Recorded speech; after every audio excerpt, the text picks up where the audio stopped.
12 години истории на успеха. Това бе духът на първата национална търговска конференция на Viva Credit, форумът, на който споделяме примери за човечност и добро. От 5 до 7 юли 2024 година в град Сливен събрахме нашите лидери от търговска структура, кол-център и централен офис, заедно с специални гости. На това първо за нас и вълнуващо събитие споделихме вдъхновяващите бизнес резултати и разгледахме стратегически планове за бъдещо развитие. Заедно се забавлявахме. Построихме с ръцете си цветна магистрала, шофирахме и се състезавахме по пътя си на успеха. Една истинска скоростна отсечка, по която заедно и символично изминахме първите си 12 години. Празнувахме, смяхме се, създавахме истории. Конференцията стартира с Свилен Петков, изпълнителен директор на Viva Credit, и Константин Костадинов, търговски директор, които представиха постиженията през 2023 година, сред които търговските резултати и успешни акценти през годината. Фокусът беше поставен и върху екипната работа на отделните структури, както и поглед към нови пазари. Директорът оперативни дейности Вили Брайкова създаде мотивираща среда, с която зареди колегите за нови върхове. Запознани с мерките за повишаване на ефективността и новите въведения.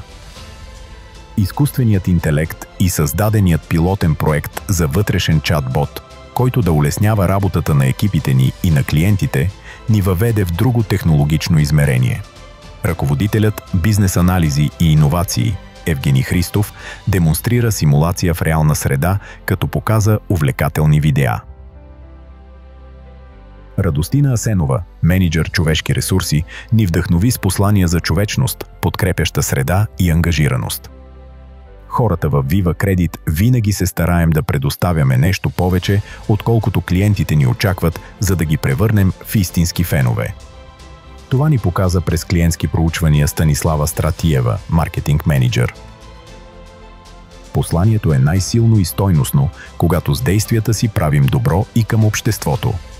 Менеджерът корпоративни комуникации на MFG Гергана Георгиева, част от която е и Viva Credit, представи социалната кауза Viva Живот – превенция на домашното насилие. Една от най-емоционалните части на конференцията беше награждаването на колегите с най-добри резултати по търговски зони и кол-център.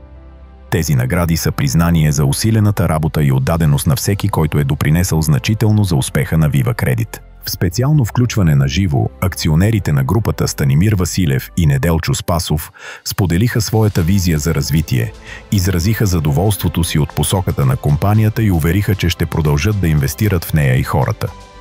Първата търговска конференция на Viva Credit беше истински успех. Потвърдихме амбициозните си планове за разширяване и за внедряването на новаторски подходи.